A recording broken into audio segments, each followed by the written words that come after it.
E nem venha me dizer que isso é vítima, que isso é vítima, que isso é vitimismo. E nem venha me dizer que isso é vitimismo. Não bota a culpa em mim pra mim. Boa noite, Ellen. E nem venha me dizer que isso é vítima. Oi, Jurema.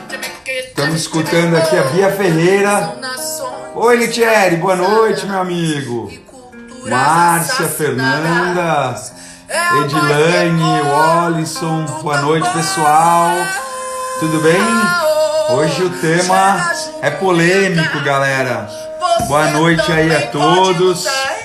Pô, uma sexta-feira, acabando mais uma semana. Aqui no meu Instagram foi a semana de ocupação de amigos negros que tem um trabalho muito significante em diversas áreas. Boa noite, Dri, Ítalo, todo mundo chegando. Daqui a pouco a gente vai receber a minha amiga Roberta Estrela Dalva, multiartista, já eu apresento ela. Mas antes da chegada da Roberta, eu queria contar para vocês que a gente teve essa iniciativa aqui dentro do Instagram. Uma das minhas inspirações foi o fato do Paulo Gustavo ter cedido a conta dele de 12 milhões de seguidores para Djamila, um movimento que lá nos Estados Unidos também está acontecendo. Julia Roberts, várias atrizes famosas de Hollywood cedendo o espaço do Instagram delas, para artistas negras menos conhecidas, e eu procurei fazer uma iniciativa que é uma pequena colaboraçãozinha de dar voz a alguns trabalhos bem relevantes aqui no meu Instagram. Mas o resultado foi interessante, porque a grande maioria do pessoal que me segue entende que meio ambiente, infelizmente, está ligado à política. Porque se a gente não preservar os recursos ambientais, não vai ter natureza para a gente filmar. E se a gente não respeitar as comunidades, as populações ribeirinhas, as populações periféricas, também não tem meio ambiente. Tudo é interligado, tudo é interconectado. Agora, o que eu fiquei realmente surpreso, eu não esperava de verdade, é que como resultado desse movimento de ceder o Instagram para pessoas negras mostrarem o seu trabalho,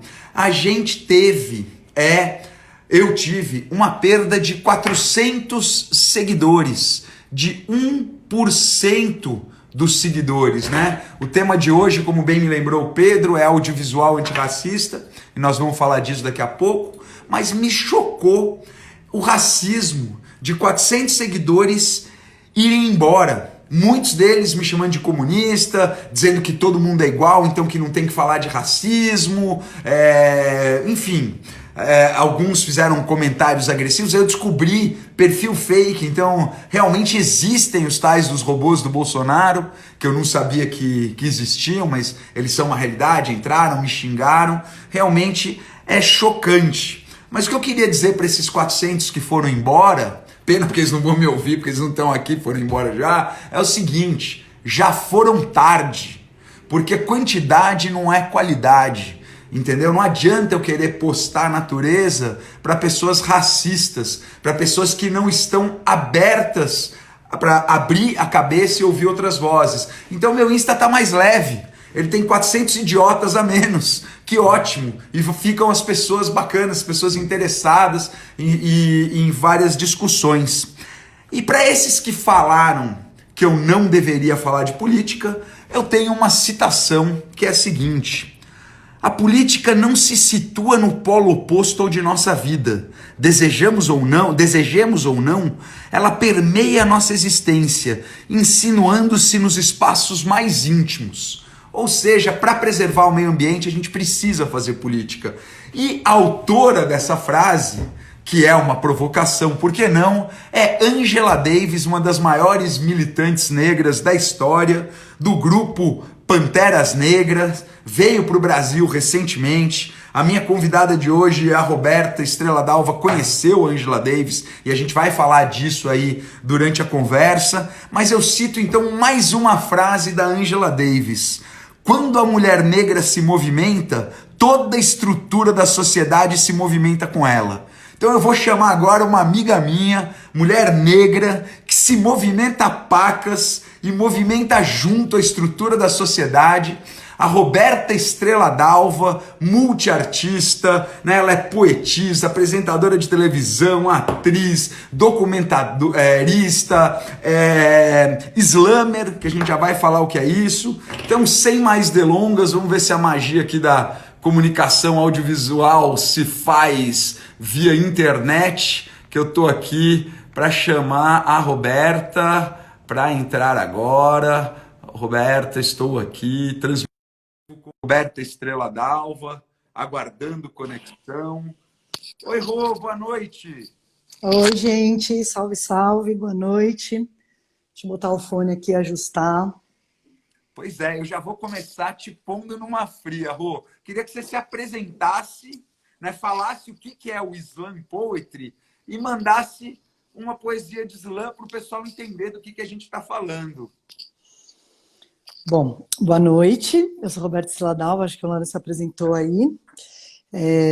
Eu sou atriz MC, porque faço parte do Núcleo Bartolomeu de Depoimentos, que é uma companhia de teatro hip-hop, da Frente 3 de Fevereiro, que é uma frente que surgiu lá em 2003, uma frente antirracista. A gente tem um filme, O Zumbi Somos Nós, que na época ficou bem conhecido porque ganhou um Doc TV. Depois a gente pode até falar dele, como o tema é audiovisual antirracista. O Laurence está mostrando aí meu livro, Teatro Hip Hop. E eu sou uma das fundadoras do Slam, do Poetry Slam, na verdade, que são campeonatos de poesia. Muitas pessoas falam, mas o que é Slam? É o Slam, o islamismo? Na verdade é Slam, né? Só que a gente abrasileira as coisas, eu acho meio besta ficar falando Poetry Slam, Poetry Slam. Então o Slam é uma terminologia emprestada do esporte. Então vocês já devem ter ouvido o Grande Slam de Roland Garros, Grande Slam de basquete.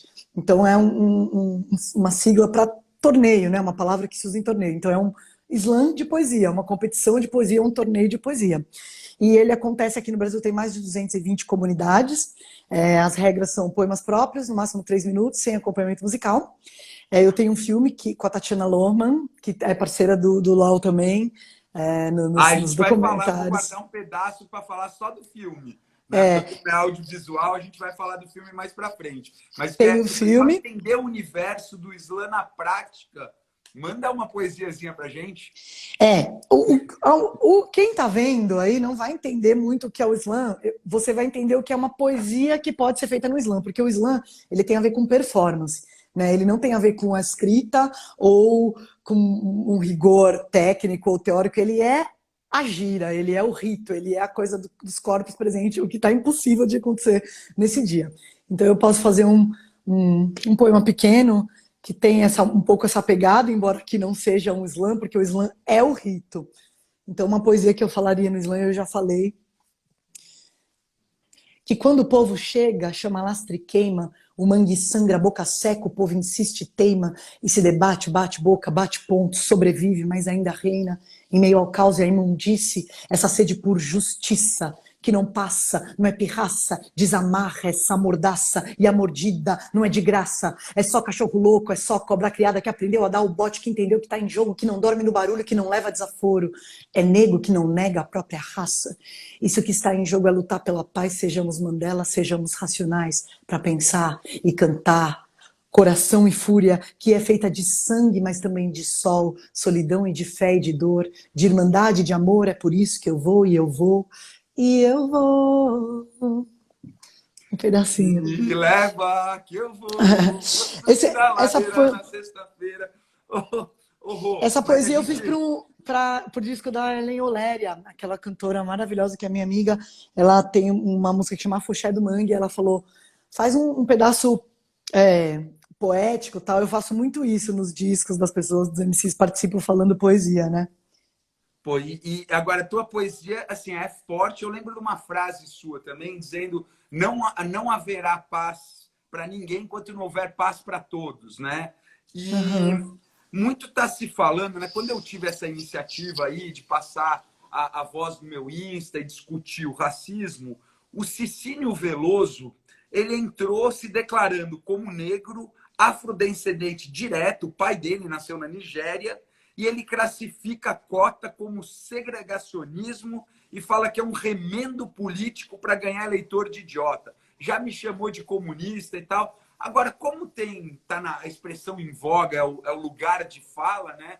eu como branco privilegiado, não estou no lugar de fala para discutir com o Cicínio. Eu queria que você falasse um pouco, Rô, sobre o que é o racismo estrutural e como é que as cotas podem, sim, ser importantes, ao contrário do que o Cicínio Veloso está falando.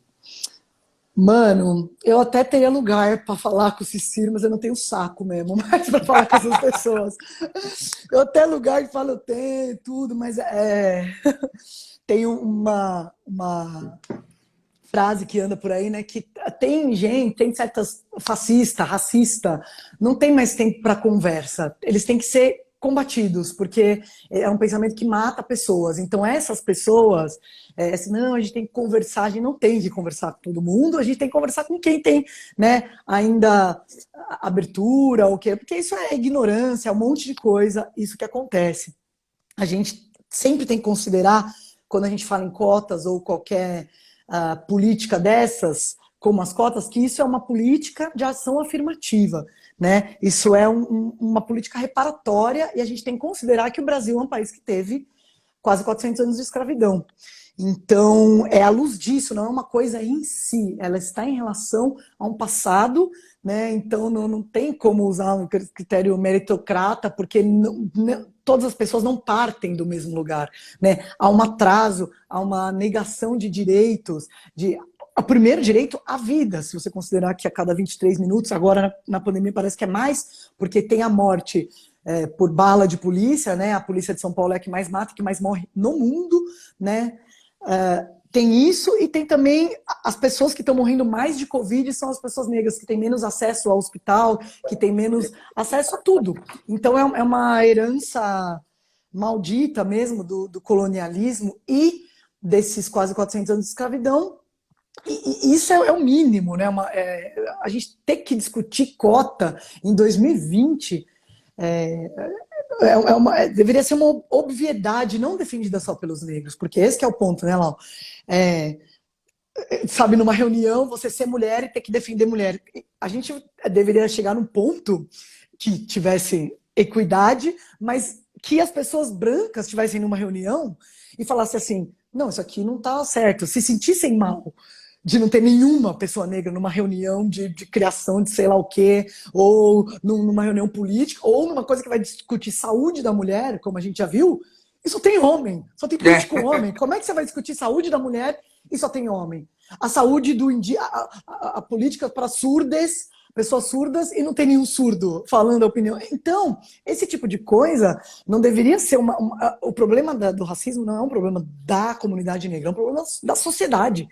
É de todas, ninguém pode estar tranquilo sabendo que, sabe, uma criança não está comendo.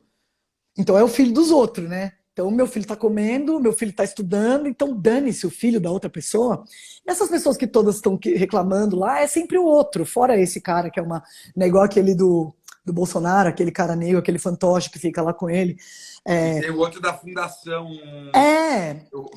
Né, fora esses caras, você vê nessas discussões um monte de gente branca falando, pô, não, mas é todo mundo igual, e pra quê? E o racismo ao contrário, todas essas bullshits que você tem que ficar, sabe, discutindo, debatendo, ensinando. Eu tinha uma amiga que falava, eu falava assim, mas você não acha importante, numa época, né, que eu achava as pessoas também brancas virem e elas entenderem, e ela falava, Roberta, eu não tenho tempo pra ficar ensinando branco, não. Tem um monte de gente, a comunidade negra, as minhas manas, minhas minas, que eu tenho mais o que fazer para discutir. Então eles que vão lá ler atrás, você falou, Angela Davis, né, as coisas estão sendo traduzidas, então as pessoas negras estão lendo isso para se informar, por que as pessoas brancas não podem ler, né? Chegou um monte de coisa.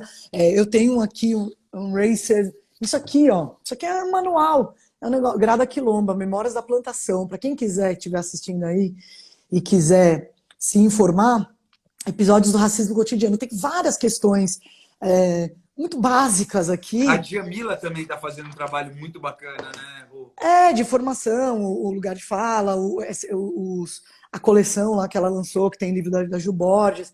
Então tem um monte de coisa aí. Também as pessoas têm que dar seus pulos aí, correr atrás, né? Porque senão é só o que faltava também. Agora as pessoas negras.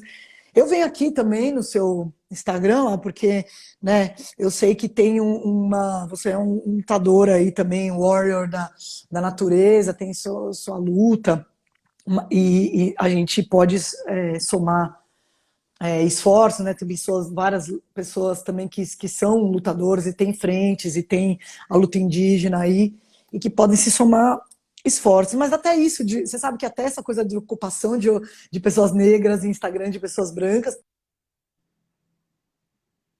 Opa, caiu a Rô. Já já tá recarregando aqui.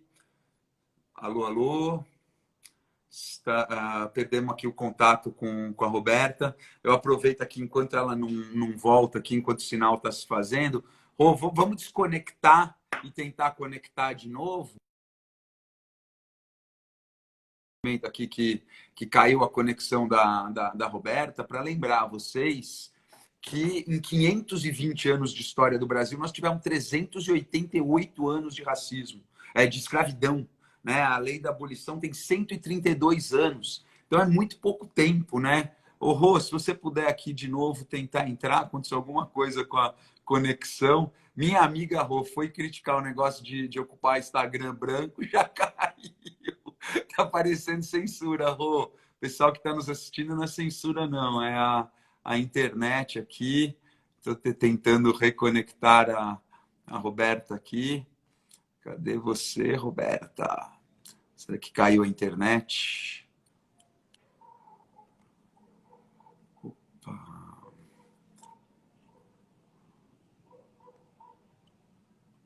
Vamos ver se agora vai voltar. Está dizendo que está conectando de novo com a Roberta Estrela Dalva. Tô aqui. Você foi criticar o negócio de ocupar Instagram. Você viu, Caio? Branco, ó. A força da internet já te derrubou.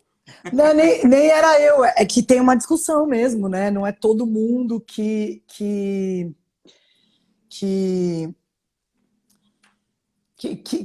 tem gente que entende isso como uma coisa positiva e tem outros que não, porque como é que vai ficar criando conteúdo para o pessoal? Então, tudo faz parte de uma discussão muito espinhosa, né? E que bom que demorou para a gente conversar essas coisas. Ainda bem que está se conversando e nada vai ser assim, é isso ou é aquilo, né? Tudo vai ser um caminho espinhoso esse que o Brasil enfrentou até aqui e não só isso, né? Não só a escravidão, como a ditadura e tudo que a gente está vendo. Que bom que tem as conversas e tem as dialéticas dentro das questões, né? Não vai ser um processo tranquilo. Se alguém está achando que vai ser, já sei, não vai ser um processo tranquilo.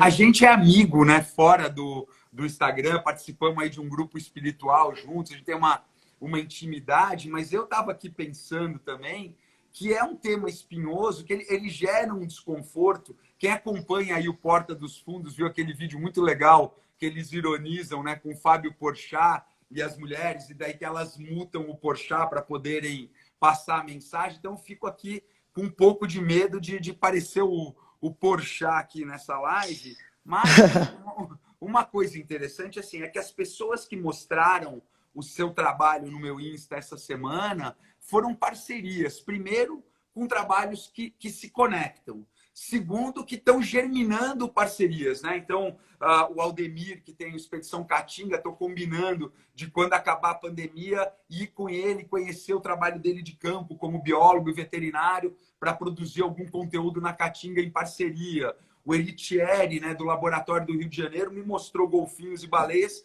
que eu nem imaginava que estavam ali do lado. A Ninha é amiga, a gente já mergulhou junto, mas ela está morando do outro lado do mundo, na Tailândia.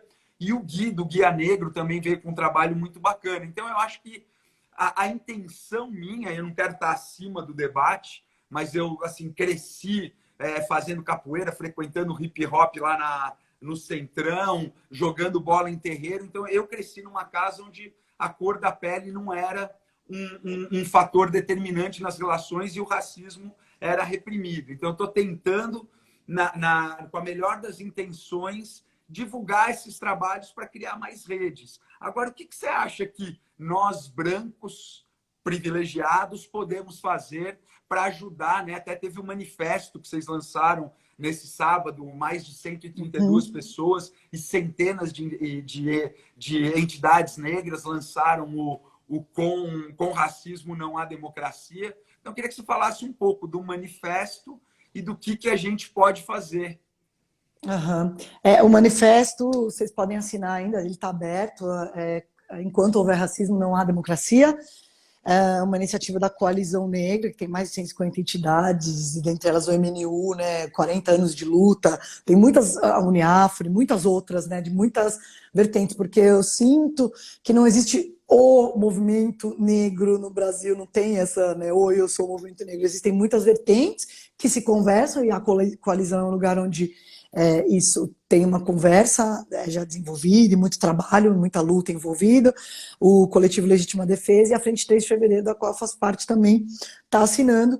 Eu participei da criação do manifesto, e quem quiser assinar, tem lá nas minhas redes e tudo mais. Sobre essa questão da branquitude, que se fala tanto, né? Uma coisa, às vezes, que é difícil das pessoas brancas entenderem, é que essa questão da branquitude não é uma questão pessoal. Não significa assim, mas eu não sou racista, ou eu não tenho atitudes racistas, ou não é o indivíduo, né, que importa. O indivíduo branco na sociedade brasileira e nas sociedades que tiveram escravidão e que tem racismo, por você ser branco, você de cara tem privilégio. A cor da sua pele, né, independente do que você vai ser menos morto pela polícia, ponto. E se você for negro, você vai ser mais morto pela polícia, ponto. Porque é uma coisa que está além. Então, às vezes, as pessoas ficam, não, mas não é você. Você tem que entender que o privilégio vem antes. Essa é uma herança de um sistema escravocrata e de uma sociedade que se construiu nesse mito, né, da democracia racial como o Brasil, que não teve um código de apartheid como teve na África do Sul, né, um código claro, um código que, né, o negro não pode entrar aqui. Aqui tem esse mito. Mas todo mundo, né, aqui não tem isso, aqui é um pessoal misturado, né, não tem essa coisa de racismo, ficou inventando isso no Brasil. É um mito da democracia racial e do cadinho de raças, né? Como se derretesse o negro, o branco e saiu um homem brasileiro, mestiço, que é uma síntese. E, na verdade, a gente tem um conflito, né? O tempo todo da miscigenação, porque até um tempo no Brasil acreditou-se que a negritude, os negros, quando misturasse com o sangue europeu, né, com essa migração em massa, isso ia melhorar a raça. Tinha teóricos de relações raciais que acreditavam piamente nisso. Né, o Conde de Gobineau, que ao chegar ao Brasil, eu sempre falo isso nas lives, quem estiver vendo de novo, porque é um exemplo bom. Ao chegar ao Brasil, declarou: essa gente escura, feia, negra, viciada no sangue e no espírito, quando cruzada com o europeu, vai melhorar a raça. Eles tinham plena consciência disso. Indígena nisso, Rô? Isso, o indígena aí é extermínio, né? O indígena, acho que essas lutas e essa pauta que vem, e que vem com uma juventude também, né? Eu estava vendo rappers indígenas, pessoas que estão fazendo fluxo na universidade e voltando, que colocam a questão muito veementemente, né? Então, por exemplo, questões como tá bom, vocês estão falando que não pode representar um branco, negro no teatro, mas eu não vejo esse rigor, nós não estamos vendo esse rigor com indígena. Existem atores indígenas, existem pessoas que podem falar por si, e a gente está sempre vendo pessoas falando. Então, eu acho que tem essa discussão também, porque se você pensar Palmares, né, Palmares era um lugar que tinha indígenas também, tem uma aliança, está sendo recuperada essa história da aliança do povo negro com o povo indígena, mas teve um extermínio brutal, né, no começo da colonização e tudo mais. Então, é outra história que está sendo passada limpo, e as políticas separativas, mas é um terror, né? É terrível o que acontece com as terras e com a cultura e com os povos e com o Covid. O Fred aqui entrou e falou: eu não sei porque vocês têm raiva de nós brancos. Falar de branquitude é racismo contra nós. eu não sou racista, meu melhor amigo é negro. Justamente o que a Roberta está falando aqui é que não é uma questão pessoal, é uma questão social. Vai ver como se invade terra quilombola, vai ver como a polícia trata as pessoas nas periferias das grandes cidades, né? É uma questão Salve, Silvio. coletiva e não pessoal, né, Rô? Assim, eu sei que a gente tem que ter. Passei a dar um pouco de preguiça esse negócio de racismo ao contrário, explicar toda vez, assim. Pessoal, vocês têm que ler um pouco das coisas para falar um pouco de besteira. Desculpa, eu não tenho nem que pedir desculpa, mas assim, racismo, né? Racismo, você pegar a definição de racismo, é quando um grupo social, né, tem privilégios ou priva outro grupo social de ter acesso a bens culturais, políticos, financeiros, por conta da sua cor. É isso. O Então, Emicida falou bem que é no caso, por exemplo, dos hospitais, né, que morre muito mais negro do que branco de Covid, né? O Emicida deu uma declaração agora domingo que o angustiante não é a doença, é não ter lugar no hospital para ser tratado da doença, né? Ó, o Fred conta aqui, racismo ao contrário não existe. Não existe por quê? Eu posso falar que você é um branquelo, isso pode ser um preconceito, isso seria racismo se amanhã eu falar assim, pô, lá, você é um branquelo, isso pode ser injúria, preconceito e tudo mais. Amanhã, por eu ter te chamado de branquelo, quando eu abrir a revista, ela vai estar negra. O dinheiro vai sair da mão dos brancos? Os meios de produção vão sair da mão dos brancos? Não. O racismo, ele é racismo, é chamado de racismo porque esse comportamento faz com... Ou vai morrer mais branco do que negro. Esse comportamento racista faz com que essa população morra. Essa população não tenha acesso. Essa população não tenha acesso, não esteja culturalmente representada. Né? Isso é o racismo ao contrário, né? Como se amanhã o mundo, né, os negros tomassem o poder e o mundo branco perdesse o dinheiro, perdesse o privilégio, perdesse tudo. Então, quando tem lá no esporte, teve aquela coisa com o Aranha, e aí o Luciano Huck e a Angélica, ou o Neymar, sei lá, não lembro essa merda que deu, colocaram a hashtag e assim, com a foto com a família deles, loira, branca, somos todos macacos. Não, amor. Como somos todos iguais. Não, querido. Você quer saber se você é preto ou não? Sabe quem sabe muito bem? Polícia e porteiro de prédio. Você não sabe se você é branco? Porteiro de prédio e polícia sabe muito bem quem é preto e quem é branco, e na abordagem vai abordar muito bem. Então, seu filhinho branco não vai morrer dentro de casa por bala perdida igual morreu. Igual morreu a Agatha, igual morreu. Não vai acontecer, ele não vai passar. Sabe, seu filho de 14 anos não vai tomar tapa na cara de polícia. Não vai ser torturado. Então, seu carro essa não vai coisa tomar assim, 80 tiros num bloqueio no Rio de Janeiro. Rô, teve uma entrevista sua, e o Hélio está perguntando sobre as cotas, vamos falar disso, mas teve uma entrevista que eu achei muito significativa, quando você estava falando assim, poxa, tanta gente tem orgulho que os avós tinham plantação de café na Bahia. E você falou, pô, não é plantação de café, é plantação de escravo, porque o café não brota sozinho, os escravos participaram da criação dessa riqueza e quando veio a abolição, eles foram apartados do resultado da riqueza e jogados à própria sorte para fora das plantações, né? Então, sim. eu queria que você explicasse um pouco o seu posicionamento dessas políticas inclusivas, ações afirmativas e mais especificamente, a questão das cotas. Gente, assim, o meu posicionamento antes é reparação. A gente está nessa merda que a gente está por muitos motivos, mas né, tem motivos principais. Essa não passar a limpo esses anos da escravidão, a não reparação com o povo negro, a ditadura que a gente teve, né, a anistia irrestrita, e o passado histórico não ser conhecido, e não se falar disso nas escolas, e não se conhecer, e as pessoas negras não se conhecerem, e não estarem nos meios de comunicação. E não é só o mocinho e a mocinha da novela, porque a mocinha da novela pode ser negra, mas quem dirige isso? Quem ilumina? Quem escreve esse texto? Quem maquia? A roupa vem de onde? Quem que... Sabe?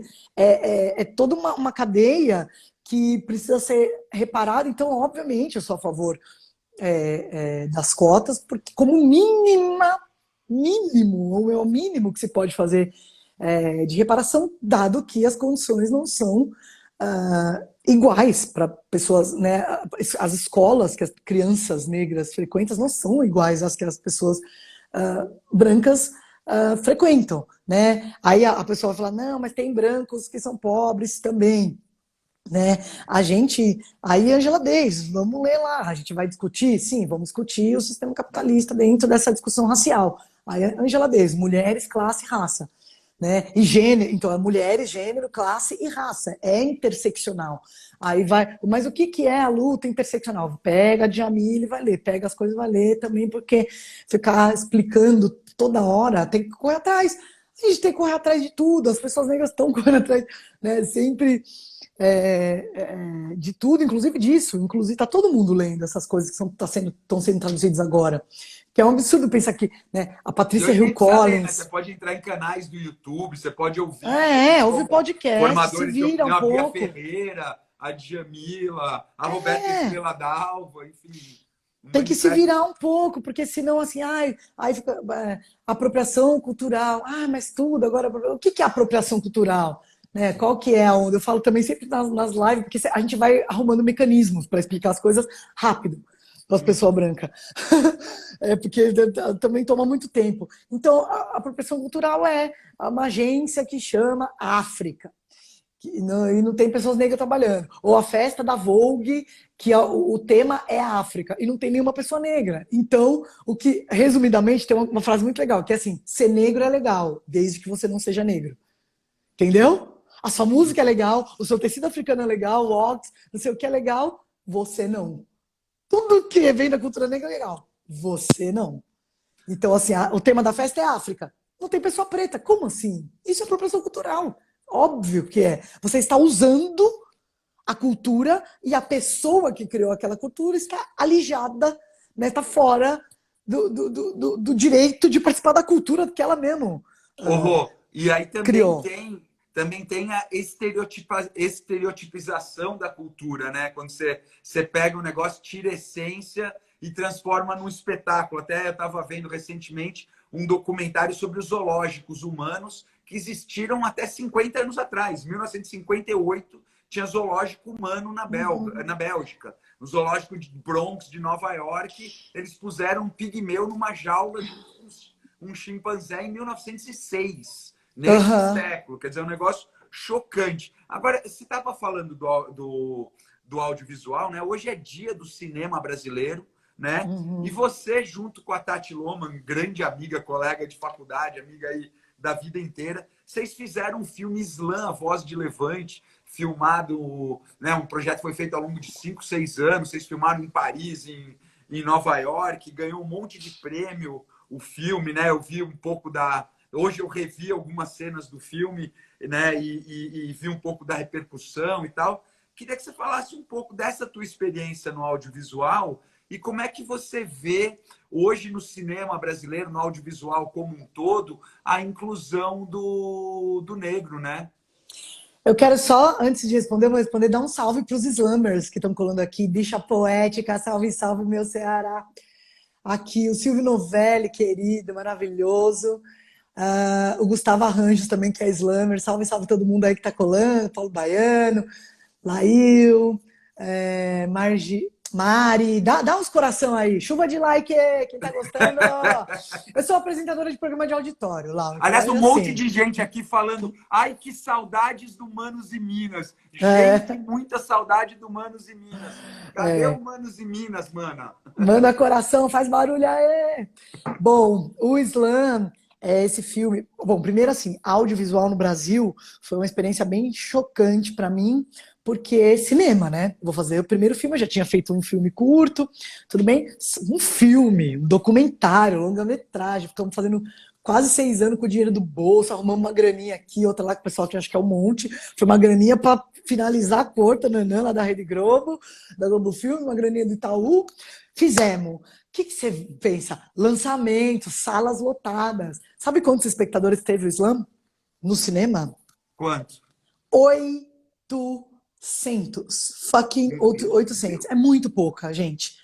Para 7 anos de trabalho, por tanto de grana que se garra, que se gasta, por tanto de grana que se gasta no fundo setorial para divulgar isso. É absurdo, é tudo, é um sistema louquíssimo, porque eu acho que esse plano do fundo setorial que tem ajuda muitas pessoas, mas assim, Tinha, né? que tinha, que retorno que tinha isso para as comunidades periféricas, para as pessoas que interessam ver isso, né? Enfim, é muito louco, porque eu falava assim, gente, eu falava assim, Tati, sério, é isso? Porque, né, as pessoas vão ver filmes blockbusters e tal, imagina documentário de slam brasileiro passando às 11 da manhã numa sala na Rua Augusta. Foi chocante.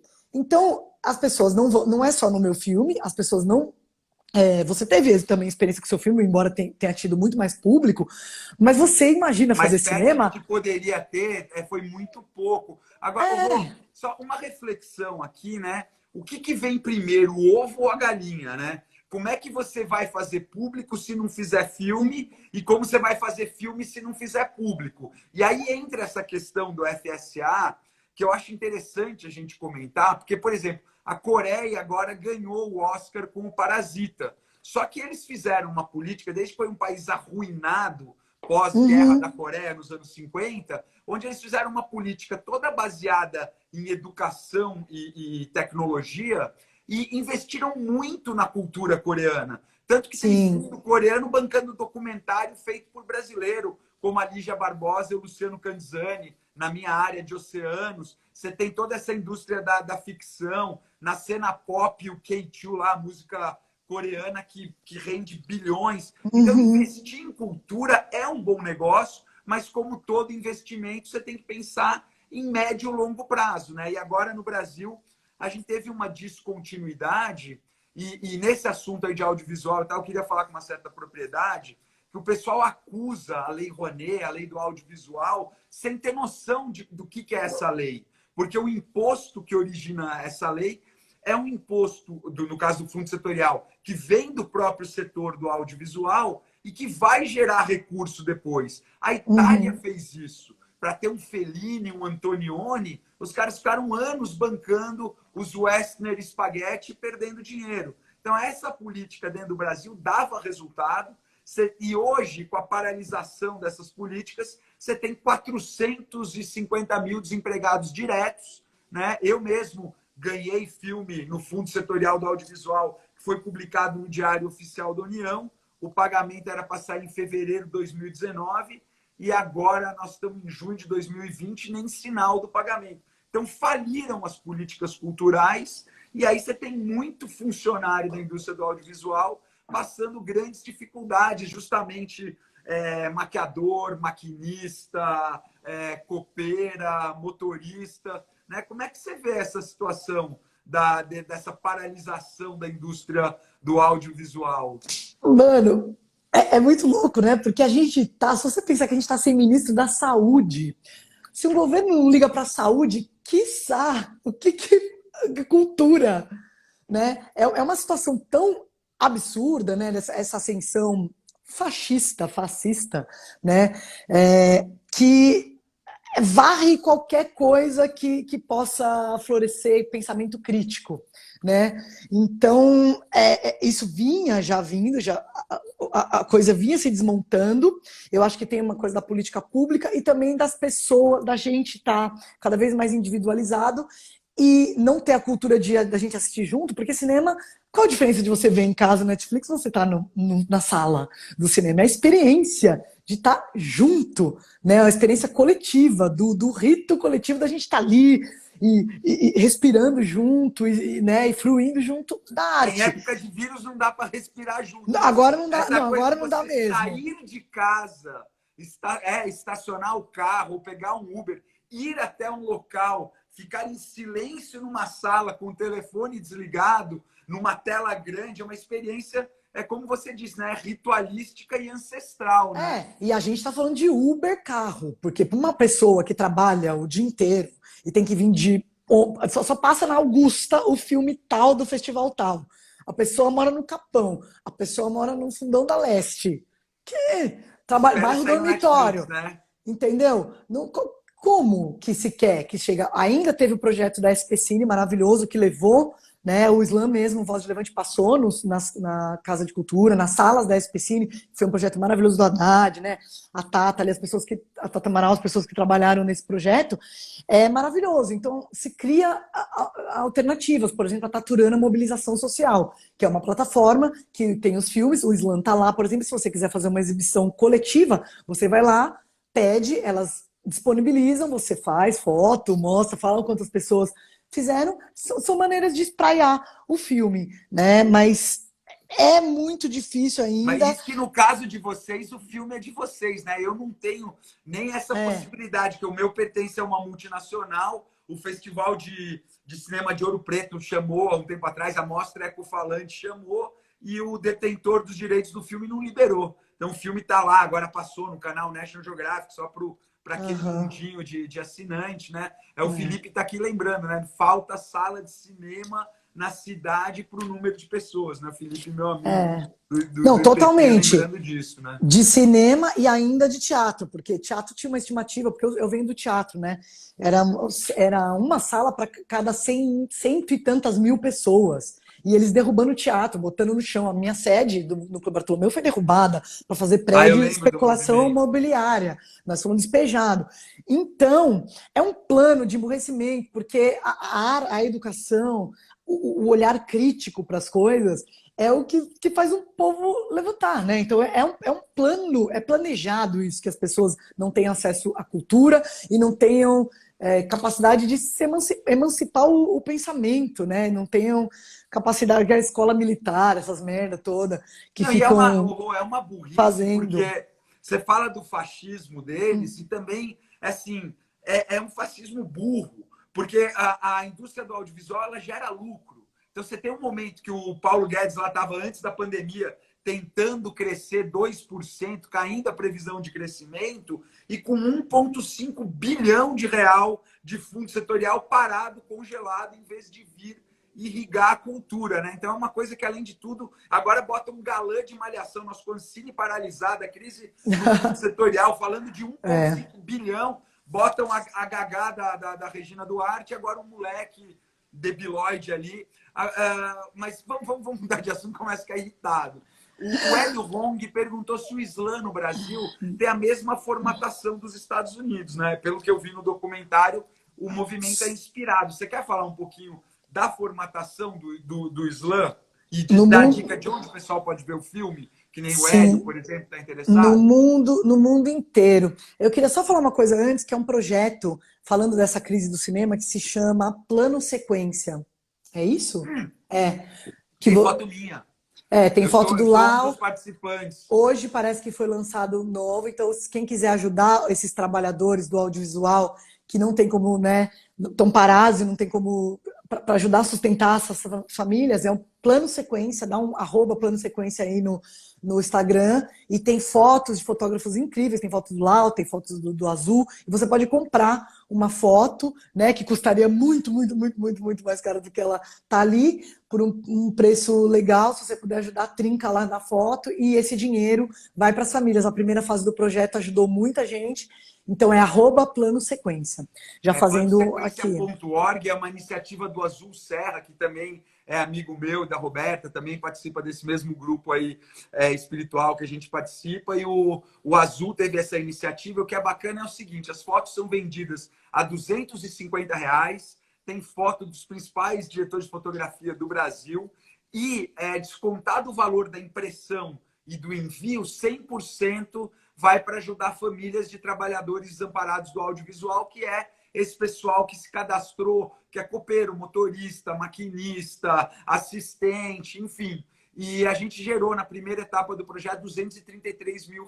Então, bem lembrado, Rô, quem puder, planosequência.org, tem foto da minha onça, da águia, da baleia, tem muitas fotos de muitos fotógrafos, não só de natureza. Mas, Rô, a gente estava falando do teatro, e o teatro, como dentro da cultura, né, foi o primeiro a fechar e vai ser o último a abrir, né, por causa da questão aí do Covid, né? Como é que você está encarando essa pausa e o que você está fazendo na quarentena para não enlouquecer?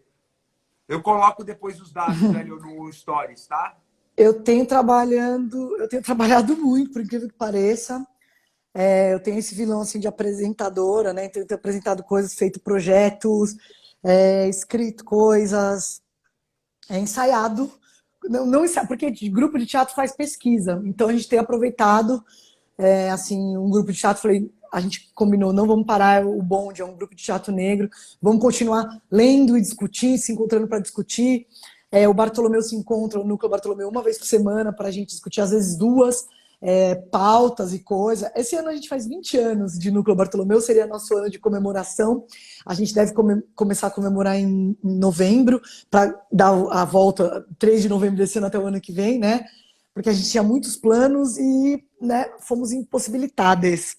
Mas eu tenho feito isso. Hoje eu dei aula na PUC, eu tenho dado aula, eu tenho participado de muito encontro assim, live. Eu Eu te fiz ouvi no rádio outro dia, eu estava no carro é, indo comprar comida, eu te ouvi na CBN, né? manifesto, né, com o Movimento Negro, com o Museu da Língua Portuguesa também, que eu estou fazendo uma sala lá com o Marcelino, que é o museu vai voltar, né?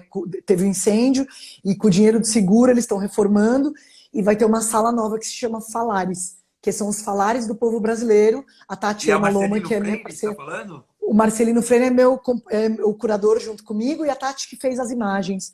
Viajou o Brasil inteiro, fez Ah, ela me imagens. contou desse projeto, que legal. É bem linda, maravilhosa essa sala, a gente está amando fazer, então estamos trabalhando nisso também. E muitas outras coisas. Eu não respondi o negócio do slam, né? Que alguém perguntou se era igual nos Estados Unidos. Isso, Na o Ego verdade, Bong perguntou como é que é o tem, formato. tem comunidades no mundo inteiro. Tem uma diferença vital no Brasil, que aqui os slams são feitos na rua. Nos Estados Unidos é tudo meio indoor, em clubes, em teatros, em bares. Aqui tem 3 ou 4, um deles é o Zap, que é o primeiro, dentro de lugares. O resto é tudo na rua, como o Slam Resistência, vocês já viram, o Slam da Guilhermina, o Slam da Ponta, o Slam do 13, o Slam das Minas, né? Em lugares abertos. Então isso fez com que virasse uma peste, assim, uma praga no Brasil inteiro. A gente tem 220 comunidades hoje em 22 estados. Então lá no Acre tem slam, no Pará tem slam, no Sul tem slam, né, tinha até a Bicha Poética estava aqui também, e do Ceará. A gente tem a Bicharte, que está ocupando o Instagram da Jandira Ferragalho, se vocês quiserem ver a Bicharte, estourando aí com milhões de visualizações. E os slammers, eles tomaram esse jeito, 3 minutos, condensar a ideia. Os poetas sempre tiveram essa função social de condensar as ideias da comunidade, o sentimento e dar uma forma poética a isso e serem porta-vozes. Então, o Lucas Afonso, meu companheiro, por exemplo, ele tem vídeo que tem 6,5 milhões de views, né? É uma coisa que fala muito rápido e muito condensadamente essa poesia das ruas, essa poesia de quem está vivendo, olhando, transforma em poesia e já devolve para a sociedade, né? Acho que o slam tem de legal isso, essas vozes que estão sendo ouvidas. Porque o slam não dá voz para ninguém, ninguém dá voz para ninguém, todo mundo já tem voz. Por exemplo, o Lau não está dando voz a mim aqui, ele está fazendo com que minha voz seja ouvida, abrindo espaço, abrindo escuta para que essa voz seja ouvida. Parece a mesma coisa, mas não é. Nem todo mundo que tem voz, e todo mundo tem voz, nem todas as vozes são ouvidas. Essa é a diferença. Ter voz, né, se ela não é ouvida, o que significa isso? Então a gente tem que fazer com que as vozes que não são ouvidas e que já existem, dos indígenas, das mulheres negras, da periferia, sejam ouvidas. E o slam faz com que essas vozes sejam ouvidas. Parece a mesma coisa, mas não é. Dar voz e fazer com que a voz seja ouvida. Agora, falando do slam, né, ele tem uma raiz, você escreveu o livro sobre o hip hop, que também é um movimento que veio dos Estados Unidos, e você conheceu a ídola suprema, né, que é a Angela Davis, até o Rolling Stones fez música para ela, foi do movimento Black Panther, quase foi presa por um julgamento lá que parou os Estados Unidos, com grande injustiça e tal. E a Angela Davis, ela tem assim algumas frases maravilhosas, né? Porque a gente tem aqui mais 10 minutos só, porque daí o Instagram fecha quando dá 1 hora. Eu queria ler essas 3 citações da Angela Davis, que são fantásticas. Ela fala: não aceito mais as coisas que não posso mudar. Estou mudando as coisas que não posso aceitar. Radical significa simplesmente agarrar as coisas na raiz. E numa sociedade racista, não basta não ser racista, é necessário ser antirracista. Queria que você me Aham. contasse um pouco como é que foi conviver com a Angela Davis e te perguntar, você é radical? É bom ser radical, né, no conceito da Angela Davis. Aham. Ah, então, o JWTC era um workshop móvel num ônibus viajando de Joanesburgo até Cape Town, passando por Suazilândia e Durban. E com ela, não só com ela, com a professora Achille Mbembe, que é um cara muito importante nos estudos do pós-colonialismo, e mais outras pessoas do mundo inteiro. Ah, e aí você almoçava com ela, trocava ideia, foi incrível a viagem. E tem uma curiosidade da Angela Davis, isso ela não está escrito nos livros, mas ela estava falando um dia lá, ela não contou, ela estava contando uma história e a gente ficou sabendo disso, que é o seguinte, que ela se afasta, ela não ficou a vida inteira, ela ficou muito pouco, na verdade, nos Black Panthers, né? Ela fez parte pouco. Ela se afasta também porque ela entende um pouco que o movimento, mesmo no Black Panther, ele era é, Black Power, mas Black Male Power. Que mesmo no Black Panther, as mulheres tinham funções, estavam na cozinha, estavam, né, na hora de ir para o front, eram os homens que iam. Então você vê que essa coisa do interseccional, do feminismo negro que traz, né, que a luta racial não está descolada da luta de gênero, que não está descolada da luta de classe. A gente vai ter, né, que quando a gente fala em empoderamento, que foi uma pergunta que eu fiz para a Patricia Hill Collins, que é uma feminista também negra, importantíssima, que veio para o Brasil já mais de uma vez, né, do empoderamento. Empoderamento, né, tem um lado do poder e né, de se empoderar, mas tem um lado que poder na sociedade capitalista, né, significa uma coisa. Ter poder na sociedade capitalista necessariamente implica que para uma pessoa tenha poder, outra não tenha. Então é poder e empoderamento para quê? Para libertar? Para quê? Porque se for para oprimir, né? Então tem todas essas questões, a gente entender para que é o poder, né? E o que significa poder na sociedade capitalista, porque daí a gente vai ter que discutir capitalismo. A gente vai...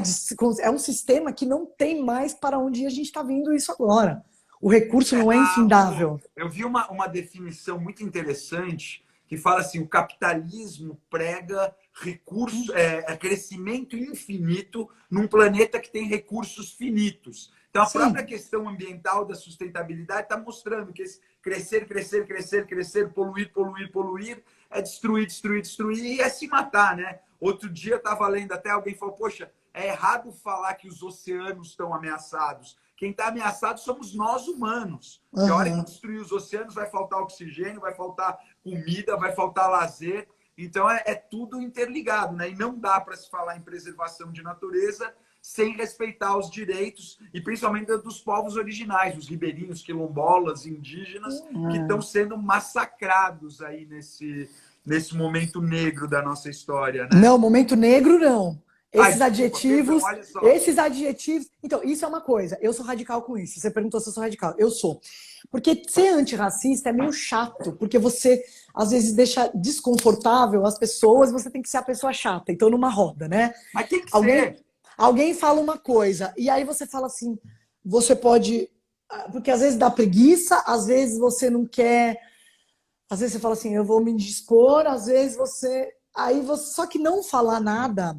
Quando você vê uma coisa que não está correta, ou uma coisa que pode estar contribuindo para o racismo, contribuindo, né? Porque na linguagem, na linguagem se passam muitos preconceitos, né? Na linguagem se passam, então, até o famoso vai tomar no cu. O que quer dizer vai tomar no cu, né? Sendo uma coisa ruim. Ou filha da puta, quem que é essa puta? Ou várias coisas que a gente tem percebido na linguagem que a gente vai ter que é o que está passando opressão e está perpetuando. Ou então fala assim, boa noite, tem gente que reclama, né? Quer dizer, boa noite a todos, não sei o quê. Não, boa noite a todos e todas e todes. E mais ampliando, mas é uma chatice. Não, a gente não pode mais falar o homem criou. Não, a humanidade, a gente vai ter que reformular.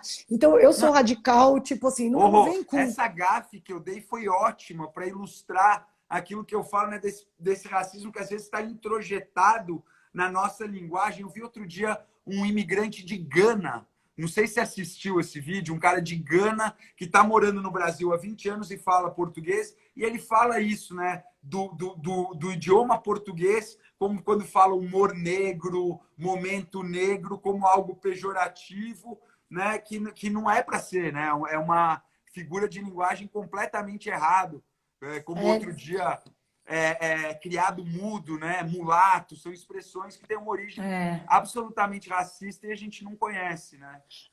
Tem o filme Zumbi, Somos Nós, para quem quiser. Vai ter aí nos posts daqui a pouco do Lau nessa semana da ocupação. É um dos meus posts, dando spoiler do post já. É um filme que a gente fez com a Frente de Fevereiro, por Doc TV, e ele eu falo que é um Racism for Dummies, racismo para leigos, tudo que você sempre quis perguntar no racismo em 50 minutos. E lá tem uma hora que passa assim, branco, no dicionário. Se você pegar um dicionário que tem na sua casa agora, leia a definição de branco e de negro, né? E aí a gente vai ver o que se passa por meio disso. É possível, porque então a gente tem que bater mesmo de frente com essa coisa de racismo ao contrário, que chato falar que tudo é apropriação. E com a Bombril, essa semana, gente, vocês viram essa polêmica da Bombril? A Bombril relançou a Crespinha, a esponja, que é a coisa do cabelo de Bombril. A gente sabe que essa coisa do cabelo de Bombril, e nas escolas, nas crianças, o quanto que sofrem. Então, uma pessoa que não tem, aí a coisa é porque é o outro, né? Sempre tem a norma, que é o universal. Não, mas não tem uma coisa que é universal, que é o branco, e tem o outro. Se fosse seu filho, mas eu não vejo mal nisso. Se você tivesse uma criança negra com o cabelo crespo e que sofresse racismo na escola, isso não passa batido. Então só passa porque não é o seu filho. Filha, não dá pra aceitar. Só passa porque não é você. Então é você.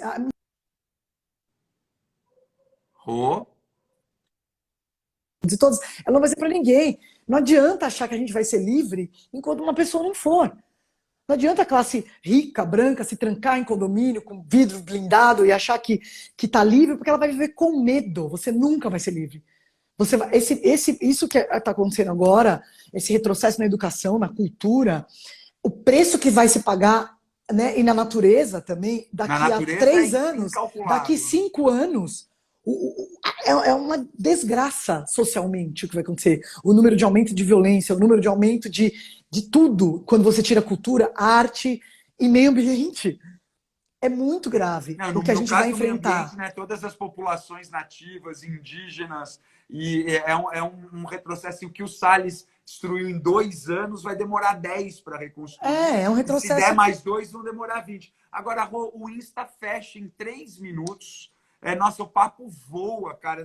Não cheguei na metade das perguntas que eu queria te fazer, mas pô, eu gostei da minha gafe, porque produziu aí, né, mais o debate. Eu queria que você terminasse com uma mensagem e falando um pouco do objetivo do manifesto Com Racismo Não Há Democracia. Minha mensagem, eu não sei se é uma mensagem, mas a gente chegou. A mensagem é que a gente chegou no limite. Essa mensagem, acho que é essa da Angela Davis, o antirracismo, né? Tem um vídeo da Bia Ferreira que também dando spoiler vai entrar. Então é o que você faz no dia a dia para o antirracismo? O que você está fazendo para se educar sobre as questões raciais? Então tem muito livro, tem muita coisa. A gente junto, essa frente. Enquanto houver racismo, não haverá democracia. A ideia é fazer uma frente ampla. Você vê que tem pessoas brancas, negras, indígenas, né, do Krenak, a Eliane Brum, tá todo mundo assinando, porque o racismo não é um problema das pessoas negras. A gente tem mais da metade da população, acho que é 56%, mas tem toda a outra população. A gente vai superar isso, se é que é possível superar isso, né, juntas.